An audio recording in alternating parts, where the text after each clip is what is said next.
हमारे एक मेंबर ने पूछा है कि क्या टैकीकार्डिया के पेशेंट को वॉक करनी चाहिए और एक वीडियो टैकीकार्डिया पर बनाइए। तो सबसे पहले तो मैं बता दूं, टैकीकार्डिया का मतलब होता है हार्ट रेट का फास्ट होना। नॉर्मली जो हार्ट रेट हमारी 60 to 100 के बीच में होनी चाहिए एट रेस्ट। अगर वो इससे ज़्यादा अगर तेज़ हो जाती है, 1 मिनट में 100 से ज़्यादा बार अगर हमारा दिल धड़कता है तो उसको हम टैकीकार्डिया कहते हैं। अब ये टैकीकार्डिया बहुत ही ब्रॉड टर्म हो गया, यानी कि इसके अंडर बहुत तरह तरह के ऐसी बीमारियां आती हैं जिसमें हार्ट बीट फास्ट होता है, या तरह तरह के हार्ट बीट फास्ट होने के प्रकार हो सकते हैं। जैसे कि नॉर्मल साइनस टैकीकार्डिया होता है जिसमें सिर्फ हार्ट बीट फास्ट हो जाता है लेकिन ओवरऑल हार्ट के रिदम में कोई भी प्रॉब्लम नहीं होता है। इसके अलावा जब हार्ट के रिदम में इश्यूज होते हैं तो दूसरे बहुत सारे प्रकार हो सकते हैं, जैसे एट्रियल फिब्रिलेशन, एट्रियल टैकीकार्डिया, सुप्रा वेंट्रिकुलर टैकीकार्डिया, वेंट्रिकुलर टैकीकार्डिया।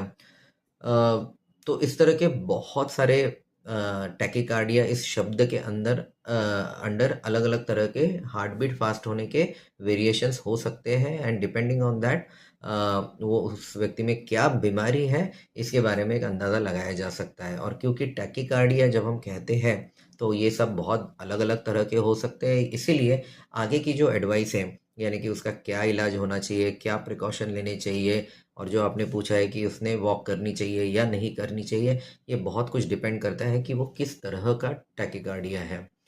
अगर ऐसा कोई पेशेंट मेरे पास आता है तो सबसे पहले मैं तो उस व्यक्ति का ईसीजी करके देखना चाहूँगा कि ओवरऑल हार्ट रेट कितनी है, हार्ट का जो रिदम है, धड़कने का जो लय है, जो रिदम है, वो ओवरऑल कैसा है।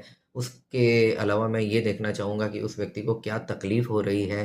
एट रेस्ट यानी चुपचाप बैठे-बैठे ही तकलीफ़ होती है या कुछ एक्सर्शन करने पे तकलीफ़ होती है। तकलीफ़ कुछ भी हो सकता है, या तो पैल्पिटेशन हो सकते हैं, या चेस्ट पेन हो सकता है, ब्रेथलेसनेस हो सकता है, चक्कर हो सकता है। एग्जैक्टली क्या हो रहा है, उसको एडिशनल कौन सी दूसरी बीमारियां हैं, उसको करंट क्या दवाइयाँ शुरू है, और बाकी के सारे डिटेल्स देखने के बाद ही तब मैं कुछ आगे उस व्यक्ति को सलाह दे सकता हूँ कि वो उसने वॉक करनी भी चाहिए या नहीं, और अगर करनी चाहिए तो कितनी वॉक करना उसके लिए सेफ रहेगा।